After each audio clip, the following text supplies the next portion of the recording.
No existen más que dos reglas para escribir: tener algo que decir y decir. Muy buenas tardes, estimada licenciada Margarita, compañeros y público todo. Mi nombre es Marilyn Nicole González Solórzano, estudiante de la Universidad Laica Eloy Alfaro de Manabí, Extensión Chone, de la carrera de Administración de Empresas del primer semestre paralelo A.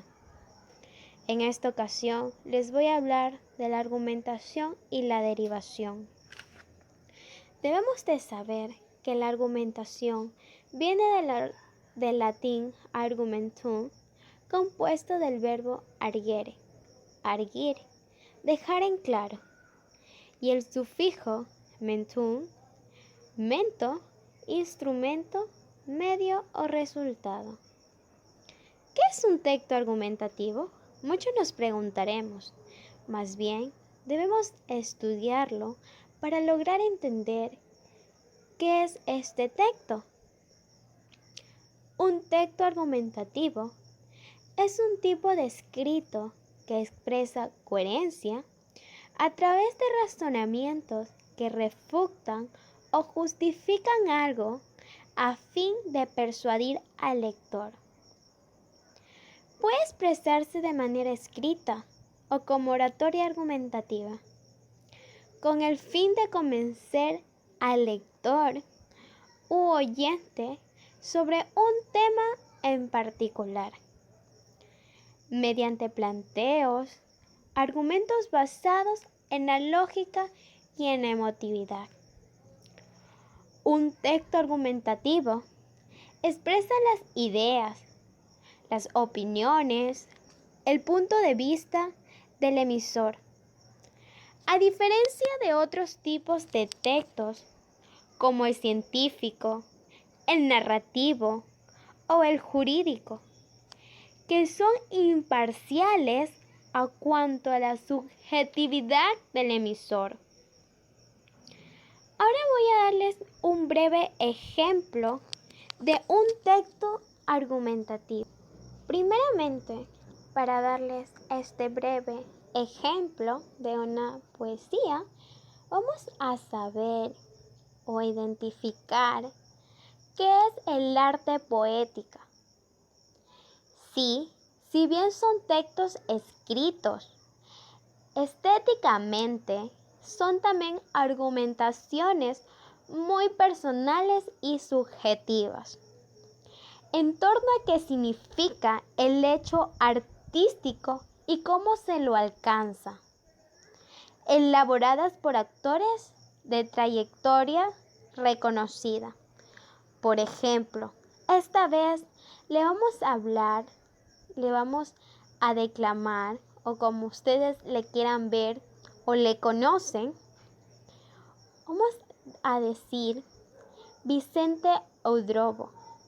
Él es del arte poética. Estaré dando un breve ejemplo. Que el verso sea como una llave, que abra mil puertas, una hoja cae, algo pasa volando. Cuando miren los ojos creados sea, el alma del oyente queda temblando. Inventa mundos nuevos y cuida tu palabra. El adjetivo, cuando no da vida, mata. Antes de hablar los contenidos de las teorías de las 6 lecturas, vamos a ver un breve ejemplo de qué es la derivación en la lectura. Como se puede observar, de las raíces cas y ver, se han formado varias palabras diferentes, aunque todas guardan una relación en su significado. Por ejemplo, en esta ocasión vamos a hablar con el verbo cas y ver de casa y verde.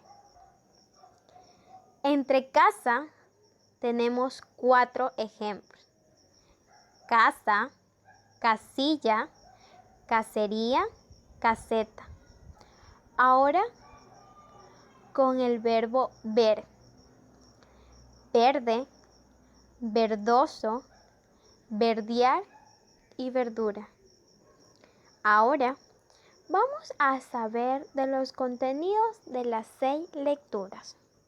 De los contenidos que tenemos, hablaremos de la lectura fonética, de codificación primaria, de codificación terciaria, de la decodificación secundaria, diseños de la modelación de una lectura desde la decodificación terciaria, lectura categorial y la tesis argumentativa. Se trata de transformar los signos impresos en las palabras leídas. Desafortunadamente, para muchos, allí termina el proceso del lector.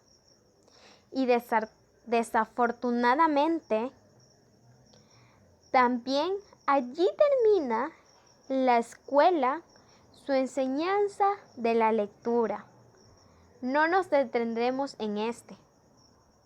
A continuación, les voy a hablar de la decodificación primaria.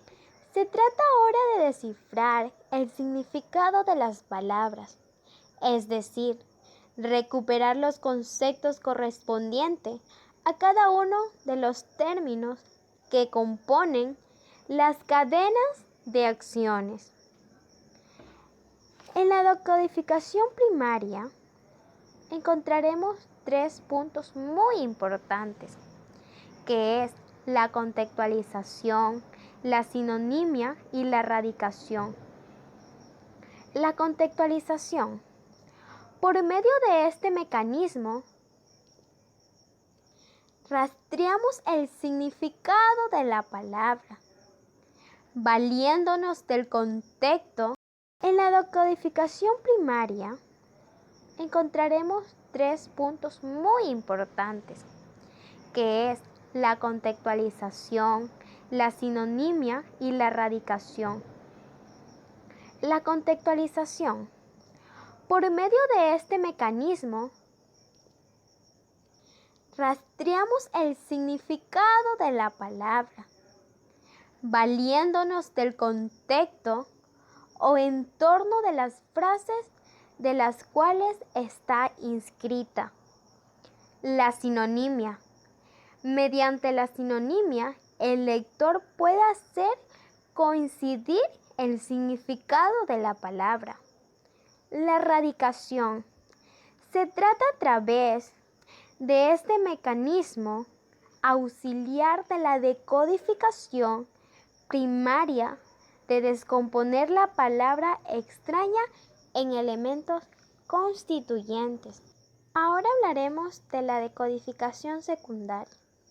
En la decodificación secundaria se trata ya no de las palabras, sino de las frases u oraciones.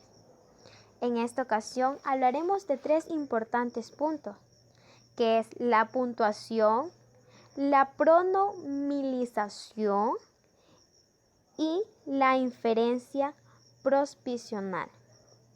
La puntuación o manejo de los signos de puntuación es de suma importancia. ¿Por qué es de suma importancia? Porque nos permite determinar la extensión de cada frase. La pronominización. La operación mediante el cual cargamos un pronombre con el significado de algo, ya sea mencionado antes. Por último, la inferencia consiste en extraer las proposiciones contenidas en las oraciones. Hablaremos de la decodificación terciaria. Por medio de la decodificación terciaria se debe descubrir la estructura semántica del texto.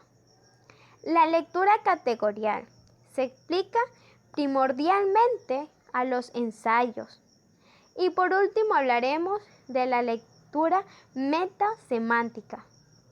Esta tiene como finalidad contrastar o poner en correspondencia la obra leída o 3 aspectos o fases externas del texto. entre ellas el autor de la sociedad en la que vive y el resto de los escritos.